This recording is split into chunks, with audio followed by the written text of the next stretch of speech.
Hello friends, welcome back once again.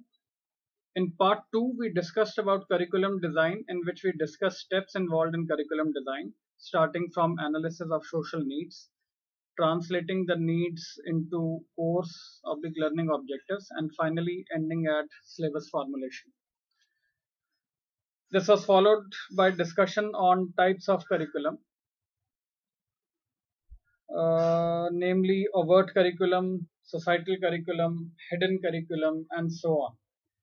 We also briefly touched three phases of curriculum development that were instructional development, material development, and methods of teaching and testing, which we are going to discuss in detail in the next session by help of practical examples.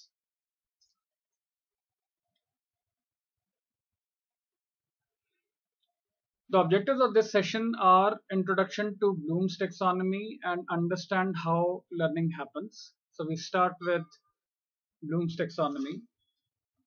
Benjamin Bloom in 1956 discussed classification of learning outcomes in 6 categories, namely remembering, understanding, applying, analyzing, evaluating, and creating. Now, as teacher, we need to understand that all these 6 classifications of learning has to be touched upon, and the syllabus is developed in a manner that in the beginning, that is first semester or first year, we mainly emphasize on remembering and understanding. Then from second year, we emphasize on applying and analyzing. And in the final year, the emphasis is usually on evaluating and creating. So all 6 classifications must be touched upon for making the learning effective among students. Let's start with remembering as the first point of the classification. What you remember and what you recall immediately comes under this particular classification. Say, for example, you ask the student to define something. You ask the student to give examples of a particular concept. You ask him to recall dates. You ask him to recall names of the creator of that concept, right? So these types of questions, when we ask, he has to use immediately his memory to recall something, and he will be able to recall something once he is remembering it. So the concept has to go into short-term memory or a long-term memory for this, and it will be better that if the concept goes into the long-term memory of the student, it becomes a permanent part of his memory, and he will be able to remember those things forever. Now, in order to test these types of concept, we go in for creating quiz, and we test his recall capability by asking multiple choice questions or fill in the blanks or true false types of questions, so that he is able to recall the concepts immediately and he is able to answer. Next point is understanding. So moving towards in-depth understanding and being able to construct meaning out of it. So unless he is not able to construct a meaning out of it, it will not be clear whether he has understood the concept or not. The example of this is reason for downfall of Mughals can be asked. He can be asked about teachings of Kabir and Baba Nanak. He can be asked how does nervous system work. So we basically ask the student to explain the concepts in order to test his understanding. Applying. Put your knowledge to use. Implement your understanding. So this is very important. Implement what you have understood. For example, knowledge of communication being applied for public speaking. So you have gone in for making him what are the features of a good public speaking, and now you ask him to actually demonstrate public speaking in front of the class. So then he is putting all his knowledge what he learned in the book into practical life. So that this is where he has started applying the knowledge which he learned in the class. Knowledge of MS Office applied for making PowerPoint presentation is another example of application. So we ask the student to perform a task in front of the class or otherwise, so as to understand ourselves whether the student is able to apply the concept or not. Analyzing. Think critically about what you know. Determine how concepts relate to one another and discuss the topic at length. Say, for example, what role has technology played in education? So then he can go in for analyzing when technology was being used, and he can start from board and chalk days to overhead projectors to PowerPoint projections, use of visual aids like YouTube, use of recorded sessions, and now use of these types of learning tools which we are using. So over a period of time, how technology has changed and how it has become the part of imparting education, all this type of things can be analyzed over a period of time. So he can discuss the topic at length. So over the period of years, how things have changed, he will be able to discuss. The second can be, how would you classify personality of Mahatma Gandhi?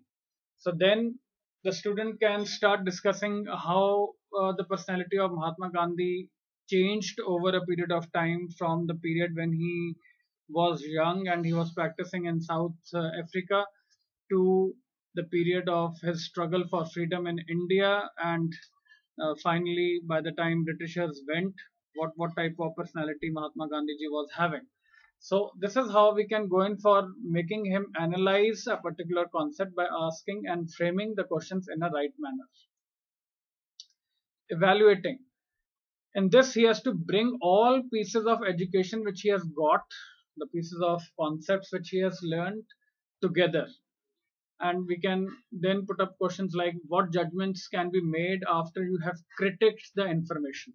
Right now, the information may be related to, say, rule of Britishers in India. So he will go through all the pieces of information available to him, and then he starts criticizing in favor or against that particular information, and he will be able to pass the judgment.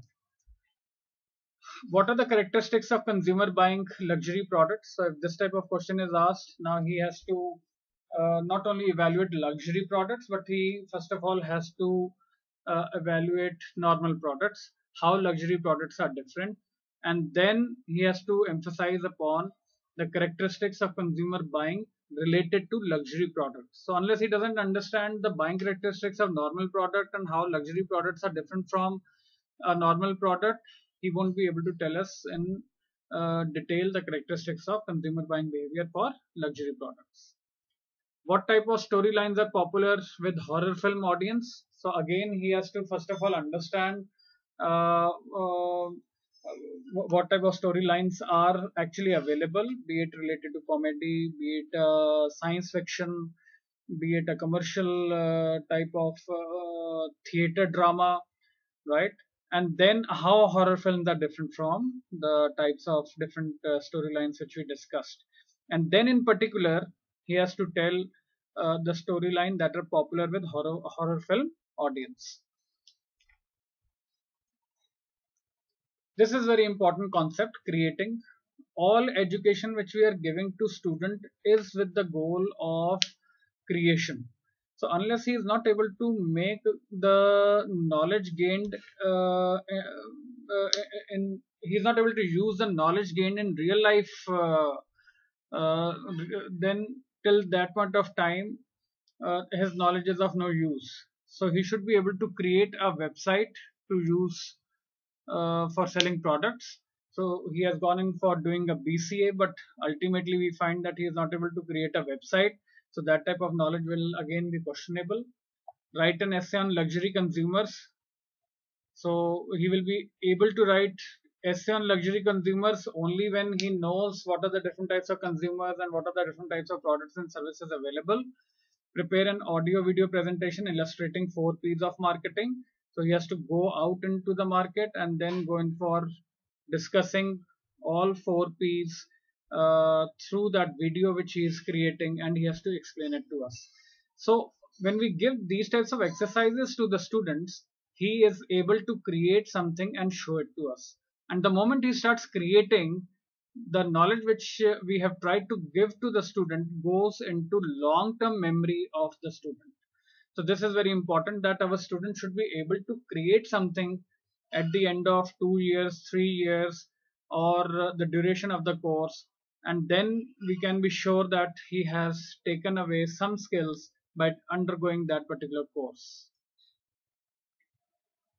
This is very important to understand how does learning happen. So make students develop their own notes and ask them to review it. They should be able to reflect on their notes. It is not that we dictate them and they go in for writing, but whatever we explain to them, whatever we discuss in the class, they should be able to take the notes out of it, and then they should be able to put forward their viewpoint into it, and ultimately we should go through their notes to see whether they have been able to understand what we were trying to explain in the class or not. Now, I would like to highlight that there is a concept of reflective notes which is coming up, which is again made a part of evaluation process. And we ask our students to maintain a diary in which he goes in for writing notes. And sometimes we also give him some types of exercises which he has to do so as to create a reflection of his understanding through those notes. And at a regular interval of time, we can take that diary to assess whether the student is learning something in our class or not. It is important that we create their groups in the beginning of the semester, so that in the groups they start learning. There should be some assignments which should be given to the group. The idea of creating group is that peer-to-peer learning is encouraged by creating these types of study groups. I also discussed about Senshin groups, which which was a concept created by Harvard, and it has been found that when students study in groups of their peers, their learning is better. Discuss and address to their concerns. So their learning, through their learning, they may be having some difficulties, and as teachers, we must address to their difficulties and remove them. We should avoid discouraging them. We should always encourage them to ask questions in the class so that their learning is enhanced, and try to attain their goals innovatively. And we should keep on changing the way of teaching in the class. We should involve them through different innovative exercises in the class so that their interest remains in whatever we are teaching. It is very important to understand as teachers that when we are dealing with technology nowadays, Dr. Google is there everywhere and it is available on their phone. So before we start discussing the concept, they start searching the things on the mobile phone. So as teachers, we will be only given importance if we give them something new in the class, and we make our class innovative, creative, and they would like to come to our class to learn something new. Now, if that something new is missing, then we are in problem. So as teachers, it's a challenge for all of us that we should go in for creating something new in every class, and we should be able to retain their interest in the subject at every point of time.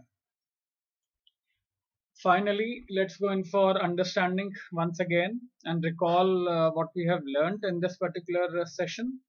We discussed about 6 classifications given by Benjamin Bloom in 1956, from remembering to creating. So recognizing and recalling facts come under remembering. Understanding what the facts mean comes under understanding. Applying the facts, rules, concepts, and ideas come under application of the concept. Breaking down information into component parts comes under analyzing. Judging the value of information or ideas comes under evaluation. And combining parts to make a new whole is creation.